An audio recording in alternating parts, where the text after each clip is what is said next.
Hello hi welcome back to സെൽമോസ് engineering world. നമ്മൾ WBSനെ പറ്റി, അതിൻ്റെ കൺസ്ട്രക്ഷൻ WBSനെ പറ്റി നമ്മൾ കഴിഞ്ഞ ക്ലാസ്സിൽ ഡിസ്കസ് ചെയ്തിട്ടുണ്ടായിരുന്നു. എന്തൊക്കെ പറഞ്ഞു? പ്രൊജക്ട് മാനേജ്മെൻറ്റ്, അതേപോലെ തന്നെ സൈറ്റ് പ്രിപ്പറേഷൻ പറഞ്ഞു. മൂന്നാമത്തേതായിട്ട് വരുന്നത് ഫൗണ്ടേഷനാണ്. ഫൗണ്ടേഷൻ എന്തൊക്കെ ഇമ്പോർട്ടൻസ് ആണായിരിക്കും ആ ഒരു കൺസ്ട്രക്ഷൻ്റെ വർക്ക് ബ്രൈറ്റ് സ്ട്രക്ചറിൽ ഇമ്പോർട്ടൻ്റ് ആയിട്ടുള്ള ഒന്ന് തന്നെയാണ് ഫൗണ്ടേഷൻ എന്ന് പറയുന്നതും.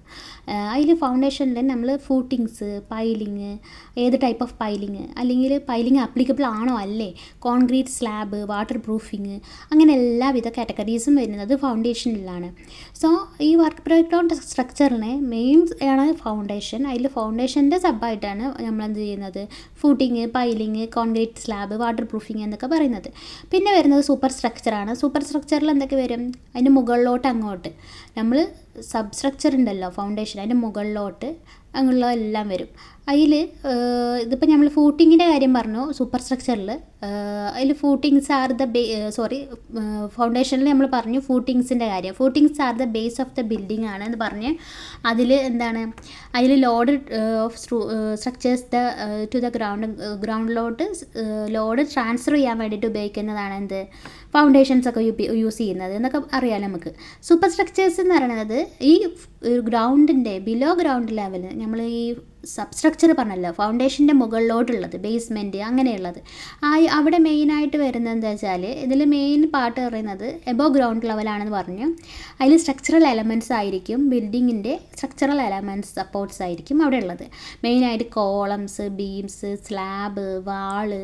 കോളംസ് എന്താ, വെർട്ടിക്കൽ ആയിട്ടുള്ള ലോഡ്സിനെ ട്രാൻസ്ഫർ ചെയ്യാൻ വേണ്ടിയിട്ട്. ബീം എന്തായിരിക്കും, ഹൊറിസോണ്ടൽ ആയിട്ടുള്ള ലോഡ്സിനെ ട്രാൻസ്ഫർ ചെയ്യാൻ വേണ്ടിയിട്ട്. പിന്നെ സ്ലാബ്സ് ഉണ്ട്, ഫ്ലാറ്റായിട്ട് ഹൊറിസോണ്ടൽ സർഫസ് ആയിരിക്കും സ്ലാബ്സ്. പിന്നെ വാൾസ് ഉണ്ടാവും, വെർട്ടിക്കൽ പാർട്ടീഷൻ പോലെ ഉണ്ടാവും സ്ലാബ് വാൾസ് എന്ന് പറയുന്നത്. ഇങ്ങനെ കുറച്ച് കാറ്റഗറിയാണ് എന്ത് സൂപ്പർ സ്ട്രക്ചറിൽ വരുന്നത്. സബ് സ്ട്രക്ചർ പറയുന്നത് അണ്ടറിൽ, below ground level. Above ground ലെവലാണ് എന്ത്, സൂപ്പർ സ്ട്രക്ചർ എന്ന് പറയുന്നത്.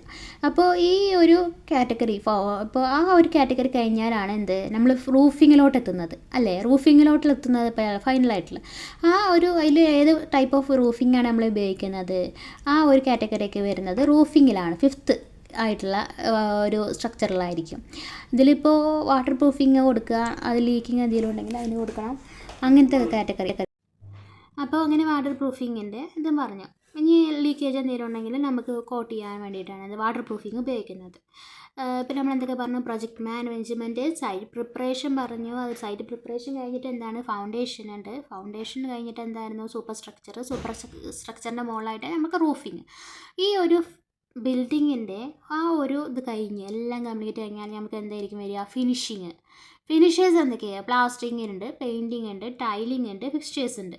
അതിൽ ഫിനിഷേഴ്സിൽ മെയിനായിട്ട് നമ്മൾ ഒരു ഫൈനൽ ടച്ച് അപ്ലൈ ചെയ്ത surface of building, improve appearance and protect the underlying materials. നമുക്കൊരു ഫൈനൽ ഫിനിഷേഴ്സ് എന്ന് പറയുന്നത് മെയിനായിട്ട് എന്ന് പറയുന്നത് ഒരു അപ്പിയറൻസിന് വേണ്ടിയിട്ട്, അതുപോലെ തന്നെ ഒരു പ്രൊട്ടക്ഷനായിട്ട് ആക്ട് ചെയ്യുന്നുണ്ട്. പിന്നെ ഫൈനലായിട്ട് വരുന്നത് MEP വർക്ക്സ്. ഫൈനലല്ല, 7th ആയിട്ട് വരുന്നത് MEP വർക്ക്സ് ആണ്. അതിലെന്തൊക്കെ വരും, ഇലക്ട്രിക്കൽ ഇൻസ്റ്റാളേഷന്, plumbing and drainage, HVAC system, fire fighting.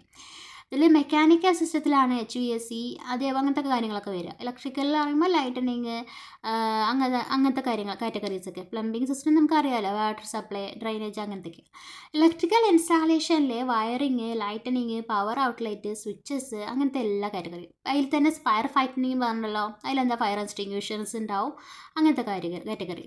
External വർക്ക്സിൽ landscaping, paving, boundary walls, external lighting, അങ്ങനത്തെ കാറ്റഗറീസൊക്കെ വരുന്നത് എക്സ്റ്റേണൽ വർക്ക്സ് ആണ്. സോ ദ ലാൻഡ്സ്കേപ്പിംഗ് പറയുന്നത് എന്താ, ഗുഡ് അപ്പിയറൻസിന് വേണ്ടിയിട്ട് നമ്മൾ പ്ലാന്റ്സ്, ഗ്രാസ് ഒക്കെ വെച്ച് പിടിപ്പിച്ചിട്ട് അങ്ങനെയൊക്കെ. പിന്നെ നമ്മൾ ബൗണ്ടറി വാളൊക്കെ കെട്ടി ലാസ്റ്റ് ഫൈനലായിട്ട് നമ്മൾ ഹാൻഡ് ഓവർ ചെയ്യും.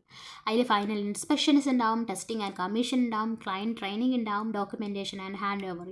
ഒരുപാട് ഡോക്യുമെൻറ്റ്സ് ഉണ്ടാവും. ആ ഒരു ഇത് കഴിഞ്ഞ് ഹാൻഡ് ഓവറിൽ നമ്മൾ എല്ലാം ഫിനിഷ് ചെയ്തു, സേഫ് ആണെന്നൊക്കെ ടെസ്റ്റ് ചെയ്തു. സോ ഈ വർക്ക് ബ്രേക്ക് ഡൗൺ സ്ട്രക്ചറിൻ്റെ മെയിനായിട്ട് വർക്ക് ബ്രേക്ക് ഡൗൺ സ്ട്രക്ചർ എന്തിനാണ് മനസ്സിലായില്ലേ, ക്ലാരിറ്റി, കൺട്രോൾ ചെയ്യാൻ വേണ്ടിയിട്ട്, accountability throughout of the project, can be tailored to project scale and complexity. ഇതിനൊക്കെ വേണ്ടിയിട്ടാണ് വർക്ക് ബ്രേക്ക് ഡൗൺ സ്ട്രക്ചർ.